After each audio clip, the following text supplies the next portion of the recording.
இங்க எவ்வளவோ சாரதா கிட்ட காவேரி, கங்கா, யமுனான்னு சொல்லி எல்லாருமே எடுத்து பேசி பார்க்குறாங்க. ஆனா இந்த பக்கம் வந்து சாரதாவோட மனசு மாறுற மாரியே தெரியல. அவங்க கண்டிப்பா நாங்க ஊருக்கு போறோம். சொல்லப்போனா குமரனும் நீயும் இங்கேயே இருந்துக்க அப்படின்னு சொல்லி கங்காவ சொல்றாங்க. இன்னொரு பக்கம் இங்க நர்மதாக்கு பதிலடி குடுக்குற மாரி, நீ இப்போ வாழ்ந்துகிட்டு இருக்க வாழ்க்கை நாங்க ஒண்ணும் உனக்கு அமைச்சு கொடுத்தது கிடையாது. அத நீயே தேடிக்கிட்டது தானே. அப்புறம் என்ன எங்ககிட்ட வந்து பேசிக்கிட்டு இருக்க? நீ எப்பவும் போல உன் வாழ்க்கைய வாழு. நாங்க 4 பேரும் ஊருக்கு போறோம் அப்படின்னு சொல்லிட்டு, அவங்களுமே தன்னோட பாத்திரம் எல்லாத்தையுமே பேக் பண்ண ஆரம்பிக்கிறாங்க. இந்த பக்கம் காவேரியும் வாய தொறந்து பேச வரும்போது, இந்த பக்கம் காவேரி அடிக்கிற மாதிரி ரொம்பவே கோபத்தோட இங்க சாரதாவுமே அங்க அவங்க கிட்ட ரொம்பவே திட்டி பேசிட்டு இருக்காங்க. பண்றதெல்லாம் நீ பண்ணிட்டு கடைசி நிமிஷத்துல வந்து இங்கே இருக்கணும்னு நினைக்கிறியா? இங்க இருந்தா என்ன நடக்குங்கிறது எனக்கு தெளிவா புரியும் அப்படின்ற மாதிரி இந்த பக்கம் சாரதா இங்க இருக்கிறதுக்கு வாய்ப்பே கிடையாது. கண்டிப்பா காவேரியை கூட்டிட்டு நம்ம ஊருக்கு போறது அவங்களோட முடிவுன்னு சொல்லிட்டு அவங்களுமே ஃபுல்லா பேக் பண்ணிட்டு இருக்காங்க. அதே நேரத்துல இன்னொரு பக்கம் இங்க விஜய் கிட்ட போயிட்டு எப்பவும் போல ராகினியுமே இங்க காவேரியை பத்தி ரொம்பவே தப்பு தப்பா பேசிட்டு இருக்காங்க. அதுவும் ரொம்பவே சென்டிமெண்டலா பேச ஆரம்பிக்கிறாங்க. நீங்க தப்பா புரிஞ்சிட்டு இருக்கீங்க. காவேரிக்கு இன்னொரு முகம் இருக்கு. அவங்க அம்மாவோட பேச்சு கேட்டுக்கிட்டு அப்போ உங்களை விட்டுட்டு இந்த வீட்டை விட்டு போற அப்படின்ற மாதிரி இந்த பக்கம் விஜயோட மனசுல பயங்கரமான வலியை ஏற்படுத்துற மாதிரி பேசுறாங்க. ஆனா இதை கேட்டுட்டு இருக்க விஜயுமே ராகினியோட பேச்சை கேட்டு ரொம்பவே கடுப்பாக்குறாரு. அதே நேரம் ராகினியை பார்த்து இங்க பாரு, காவேரியை பத்தி தப்பா பேசுறதுக்கு உனக்குலாம் வந்து ரைட்ஸே கிடையாது. அது மட்டும் இல்லாம உனக்கு தகுதியும் கிடையாது. ஒழுங்கா போயிடு. இந்த மாதிரி தேவையில்லாம காவேரியை பத்தி என்கிட்ட பேசாத அப்படின்ற மாதிரி சொல்றாங்க. இதை கேட்டவொடனே இந்த பக்கம் ராகினியுமே நான் என்ன சொன்னாலும் இவரை புரிஞ்சுக்க மாட்டார் அப்படின்னு சொல்லி யோசிச்சுட்டு இருக்கும்போது கரெக்டாக இந்த பக்கம் வெளியில வண்டியில பெட்டி படிக்கலாம் ஏத்திட்டு இருக்காங்க. இதை பார்த்துட்டு இருக்க விஜய்க்கு ரொம்பவே வந்து கஷ்டமா இருக்கு. என்னடா இது இப்படி நடந்துகிட்டு இருக்கு? சொல்லப்போனால் காவேரி தன்னை விட்டுட்டு போறாங்களா அப்படின்ற மாதிரி அவங்களால அந்த விஷயத்தை ஏற்றுக்க முடியல. அதே நேரம் எப்படியாவது காவேரியை நிறுத்தணுங்கிறதுக்காக வேக வேகமாக மாடியிலேருந்து கீழே இறங்கி போயிட்டு இருக்காரு. ஆனால் இதை பார்த்துட்டு இருக்க ராகினிக்கு ஐயோ போச்சுரா, இந்த ஆள்கிட்ட வர தேவையில்லாம இதை பற்றி பேசிட்டோமோ, இவன் போய் நேராக அவளை கெஞ்சி கூத்தாடி கூட்டிட்டு வந்துட்டானா நம்மளோட பிளான் எல்லாமே வேஸ்ட்டாக போயிருமே அப்படின்ற மாதிரி ராகினி யோசிச்சுட்டு இருக்காங்க.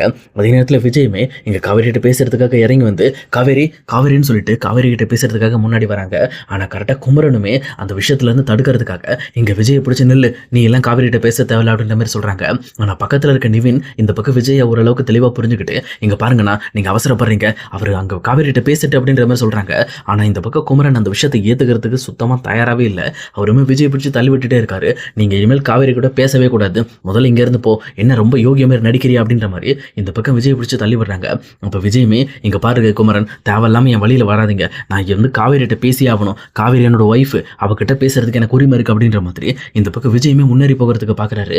ஆனால் மறுபடியும் இந்த பக்கம் குமரனுமே எங்க தள்ளி விட்டுட்டு ஆளுக்கு இந்த பக்கம் விஜய் போட்டு திட்டிக்கிட்டு இருக்காங்க. ஆனால் விஜயுமே உங்க யாருக்கும் நான் பதில் சொல்லணும்னு அவசியம் கிடையாது, என் ஒய்ஃப் கிட்ட நான் பேசணும், முதல்ல வழிவிடுங்க அப்படின்ற மாதிரி ரொம்பவுமே கோபத்தோட இந்த பக்கம் குமரனை பிடிச்சி தள்ளுறாங்க. அப்போ அவங்களுக்குள்ள லைட்டாக தள்ளுமுறை ஏற்படுது. இதை பார்த்த உடனே கங்காவுமே குறுக்க வந்து என்ன என் புருஷன் மேலே கை வைக்கிறியா, நீ பண்ற தப்பெல்லாம் பண்ணிட்டு இப்போ நாங்கள் தான் உங்களுக்கு கெட்டவனா அப்படின்ற மாதிரி இங்க டேரக்டாக வந்து விஜய் கிட்ட சண்டை போட ஆரம்பிக்கிறாங்க. அதே நேரம் இன்னொரு பக்கம் இங்க நிவினுமே கொஞ்சம் அவசரப்படாதீங்க விஜய், கொஞ்சம் பொறுமையா இருங்க அப்படின்ற மாதிரி அவர் 2 பேருமே வந்து கண்ட்ரோல் பண்ண தான் பார்க்குறாரு. பட் இருந்தாலும் இந்த விஷயத்தில் இங்கே விஜய் கண்ட்ரோல் ஆகிற மாதிரி இல்லை. ஏன்னா காவேரி இந்த இடத்த விட்டு போக போகிறேன் அப்படின்னு சொல்லி தெரிஞ்ச உடனே அவரால் அதை தாங்கிக்கவே முடியல. நான் கண்டிப்பாக காவேரிகிட்ட பேசி ஆகணும், யார் தடுத்தாலும் சரி, யார் குறுக்க வந்தாலும் நான் பேசுவேன் அப்படின்ற மாதிரி அவருமே வந்து பயங்கர ஆக்ரோஷமாக நின்றுட்டு இருக்காரு. இதை பார்த்துட்டு இருக்க நிவினுமே தடுத்துக்கிட்டு இருக்காங்க. அதே நேரம் விஜயுமே நிவினை பிடிச்சி தள்ளி விட்டுறாங்க. அப்போ இதை பார்த்துட்டு இருக்க யமுனாக்கு ரொம்பவே கோபம் வந்துடுது. என்ன இது, நீங்கள் தப்பு பண்ணிட்டு எங்களை போய் இந்த மாதிரி வந்து நீங்கள் கெட்டவங்கன்னு சொல்லிட்டு இருக்கீங்களா அப்படின்ற மாதிரி கேட்குறாங்க. அப்போ விஜயுமே இங்கே யமுனாவை பார்த்துட்டு ஓ உங்கள் கல்யாணமா அப்படின்ற மாதிரி இங்கே விஜய் யமுனாவையும் இன்னொரு பக்கம் நிவினையும் சேர்த்து வச்சதை பற்றி யோசிச்சுட்டு இருக்காங்க. சொல்லப்போனால் உங்களுக்கு நான் தான் கல்யாணம் பண்ணி வச்சேன் அப்படின்ற மாதிரி அவரோட மனசுக்குள்ள நான் எல்லா விஷயத்தையும் காவேரிக்காக தான் பண்ணேன், காவேரி என்னை விட்டு பிரிஞ்சிடக்கூடாதுங்கிறதுக்காக தான் இது எல்லாத்தையுமே உங்களுக்காக பண்ணேன், ஆனால் யாருமே நீங்கள் என்ன புரிஞ்சுக்கல அப்படின்ற மாதிரி ரொம்பவே கோவப்பட்டுட்டு இந்த பக்கம் நான் காவேரியை பார்க்காம போகவே மாட்டேன் அப்படின்னு சொல்லிட்டு பயங்கரமாக அடம் பிடிக்கிறாரு. அதே நேரத்தில் இங்கே உள்ளுக்குள்ளே இருக்க காவேரியுமே அம்மா ப்ளீஸ்மா என்னை ஒரே ஒரு டைம் அவர்கிட்ட பேச விடு, அதுக்கப்புறம் எந்த பிரச்சனையும் இல்லாமல் நான் வந்துடுறேன், அவர்கிட்ட பேசிட்டு மட்டும் வந்துடுறேன் அப்படின்ற மாதிரி இந்த பக்கம் காவேரி சொல்கிறாங்க. இப்படி பேசிக்கிட்டு இருக்கும்போது சாரதா காவேரியோட கணத்தில் பலர்னு ஒரு அற விட்டது மட்டும் இல்லாமல் நீ இதுக்கு மேலே அந்த ஆள்கிட்ட பேசவே கூடாது, நீ இங்கே இரு, அவனை எப்படி இங்கேருந்து அனுப்பணும்னு எனக்கு தெரியும்னு சொல்லிட்டு சாரதா ரொம்பவே கோபத்தோட வெளியில் வராங்க. வந்து அடுத்த செகண்டே நிறுத்தியா, முதல்ல நீ இவ்வளோ நாள் நடிச்சது போதும், இதுக்கு மேலே நீ நடிக்கணும்னு அவசியம் இல்லை அப்படின்ற மாதிரி சொல்கிறாங்க. அப்போ விஜயமே இங்கே பாருங்க அத்தை, நீங்கள் தப்பாக புரிஞ்சுட்டு இருக்கீங்க, இன்னுமே வந்து காவேரியை நான் மனைவியை தான் நினச்சிட்டு இருக்கேன், நீங்கள் என்னோட மனைவியை என்கிட்ட இருந்து பிரித்து கொண்டு போகிறீங்க, இது ரொம்ப பெரிய தப்பு அப்படின்ற மாதிரி சொல்கிறாங்க.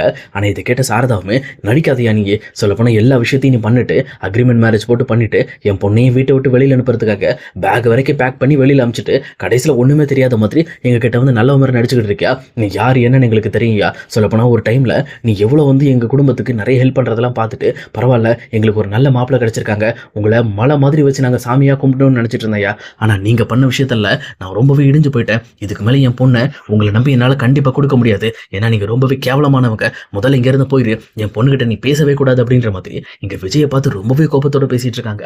இதை கேட்ட விஜயுமே, என்ன தயவு செஞ்சு நீங்களாவது புரிஞ்சுக்கங்க, நான் காவேரிட்ட ஒரு நிமிஷம் பேசணும், நான் இந்த மாதிரி அக்ரிமெண்ட் எல்லாம் எப்பவுமே கணக்கில் எடுத்துக்கிட்டதே கிடையாது, தயவு செஞ்சு நான் சொல்றதை புரிஞ்சுக்கங்க அப்படின்ற மாதிரி இந்த பக்கம் விஜய் எவ்வளவோ கெஞ்சி பயங்கரமா அழ ஆரம்பிக்கிறாரு. இதை பார்த்துட்டு இருக்க நிவினுக்குமே தெளிவா புரியுது, விஜய் வந்து கண்டிப்பா இங்க காவேரியை லவ் பண்ணிட்டு இருக்காரு, இவங்கெல்லாம் அவசரப்பட்டுட்டாங்கன்னு சொல்லிட்டு உடனே அவருமே வந்து குமரன்ட்ட போயிட்டு, இங்க பாருங்க பிரதர், நீங்க தப்பு பண்றீங்க, ஒரு நிமிஷம் அமைதியா இருங்க, விஜயும் காவேரியும் பேசப்படுங்க, எல்லாமே சரியாயிடும், எனக்கு தெரிஞ்சு விஜய் ரொம்பவே காவேரியை லவ் பண்றாரு, அவங்களோட வாழ்க்கையை கெடுத்துடாதீங்க அப்படின்ற மாதிரி இங்க நிவின் பேசிட்டு இருக்காங்க. அப்ப இன்னொரு பக்கம் நிவினை பார்த்து ரொம்பவே டென்ஷனான குமரனும், நீ பேசாதடா, சொல்லப்போனா இந்த விஷயங்கள்லாம் உனக்கு முன்னாடியே தெரிஞ்சிருந்தோம், நீயுமே வந்து அவங்க கூட அக்ரிமெண்ட் மாதிரி தான் இருந்திருக்க, சொல்லப்போனா உன்னையுமே என்னோட சகோதர மாதிரி நினைச்சல, அது என்னோட தப்புடா அப்படின்ற மாதிரி இங்க குமரனுமே நிவினை பார்த்து பயங்கரமா திட்ட ஆரம்பிக்கிறாங்க. இதுக்கு மேல நிவினுக்குமே என்ன பேசுறதுனே தெரியல. இங்க விஜயுமே வந்து அப்படியே வந்து தகச்சு போய் நின்றுட்டு இருக்காரு. ஏன்னா சாரதா பிடாபிடியா இதுக்கு மேல வந்து நீங்க காவேரியை பார்க்கவே முடியாது, இனிமேல் காவேரி கிட்ட வந்துடாதீங்க அப்படின்ற மாதிரி அங்கிருந்து விஜயை அமுச்சு விட்டுறாங்க. விஜயுமே வேற வழியே இல்லாம இந்த பக்கம் அவங்களோட பேச்சை மீற முடியாதுங்கிறதுக்காக அங்கிருந்து டைரக்டா கிளம்பி வீட்டுக்கு வந்துடுறாங்க. வீட்டுக்கு வந்தோன்னா ஹாலில் இருந்து பயங்கரமா அழ ஆரம்பிக்கிறாங்க.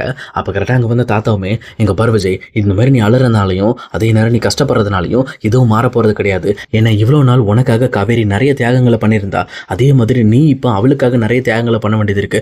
முதல்ல இந்த வெண்ணிலாவை நீ எப்படியாவது இந்த வீட்டை விட்டு அனுப்பு. அதே நேரம் காவேரிக்கு எது எதெல்லாம் அகேன்ஸ்டா இருந்துச்சோ அது எல்லாத்தையுமே காவேரிக்கு எதிராக இல்லை அப்படிங்கிறத நீ ப்ரூவ் பண்ணணும். சொல்லப்போனால் காவேரி முன்னாடி இதுக்கு மேலே உன்னை பற்றி ப்ரூவ் பண்ணுற மாதிரி இருக்கும் அப்படின்ற மாதிரி தாத்தா சொல்கிறாங்க. ஆனால் இந்த பக்கம் தாத்தா சொல்கிற எந்த விஷயமும் இங்கே விஜயோட காதுக்குள்ளே ஏறவே இல்லை. அவர் இங்கே காவேரியை மட்டும் தான் நினச்சிக்கிட்டே இருக்காரு, வேறு எந்த ஒரு எண்ணமும் அவரோட மைண்டுக்குள்ளே வரவே இல்லை. அதே நேரத்தில் இன்னொரு பக்கம் இங்கே காவேரியோட வீட்டில் எல்லாத்தையுமே வந்து பேக் பண்ணி முடிச்சுட்டு இந்த பக்கம் வீட்டையும் பூட்டிடுறாங்க. பூட்டினதுக்கப்புறம் இந்த சாவியை கொண்டு போய் கொடுக்கணும், யாரை கொண்டு போய் கொடுக்க சொல்லலாம்னு சொல்லி யோசிச்சுட்டு இருக்காங்க. அப்போ இனிமே முன்னாடி வந்து கொடுங்க, நான் கொடுத்துறேன் அப்படின்ற மாதிரி அந்த சாவியை கேட்குறாங்க. ஆனால் காவேரி இருந்துக்கிட்டு, இங்கே பாருங்கம்மா, தயவு செஞ்சு என்னை விஜய் கிட்ட ஒரே ஒரு டைம் பேச விடுங்க, நான் இந்த சாவியை கொடுத்துட்டு இதுக்கு மேலே உங்கள் லைஃப்குள்ளே நான் வந்து டிஸ்டர்ப் பண்ண மாட்டேன்னு மட்டும் சொல்லிட்டு வந்துடுறேன். ஆனால் கண்டிப்பாக அவர் கூட சேர்ந்து வாழணுங்கிற வார்த்தையை நான் பேசவே மாட்டேமா. ஏன்னா அவர் வந்து பண்ண விஷயங்கள் எல்லாமே என்னை ரொம்பவே ஹர்ட் ஆகிடுச்சு. இதுக்கு மேலே அவர் கூட என்னால் வந்து சேர்ந்து வாழ முடியாது. தயவு செஞ்சு எனக்கு ஒரு வாய்ப்பு கொடுங்க. அப்படி நீங்கள் எனக்கு இப்போ வாய்ப்பு கொடுக்கலனாலும் விஜய் என்ன தேடி கண்டிப்பாக நம்ம ஊருக்கு வந்துடுவார், பெரிய பிரச்சனை ஆகிடும் அப்படின்ற மாதிரி அவங்களுமே இங்கே டேரக்டாக சாரதாட்ட பேசிட்டு இருக்காங்க. இப்போ இதை கேட்ட கங்காவுமே, இங்கே பாருமா, இந்த ஒரு டைம் இங்கே காவேரி சொல்கிறத கேளு, அதுக்கப்புறம் நீ காவேரியோட பேச்சை கேட்க வேண்டாம் அப்படின்ற மாதிரி அவங்களுமே இங்கே காவேரிக்கு சப்போர்ட் பண்ணுறாங்க. இதை பார்த்தோன்னா சாரதாவுமே அந்த சாவியை தூக்கி இந்த பக்கம் காவேரி கையில் கொடுத்துட்றாங்க. காவேரியுமே அந்த சாவியை எடுத்துக்கிட்டு தன்னோட பேக்கையும் எடுத்துக்கிட்டு டைரெக்டாக எங்கள் விஜயோட வீட்டுக்கு வராங்க. வந்தது மட்டும் இல்லாமல் எங்கள் விஜயோட வீட்டு வாசல் அப்படியே லைட்டாக சுற்றி பார்த்துட்டு அப்படியே உள்ளே ஏறுறாங்க. இப்போ கரெக்டாக காவேரி பேக்கோட வரதை பார்த்த உடனே இங்கே ராகினிக்கு பயங்கர பயமாக இருக்குது. ஐயோ, இவன் மறுபடியும் வந்துட்டாளா அப்படின்னு சொல்லி யோசிச்சுட்டு இருக்காங்க.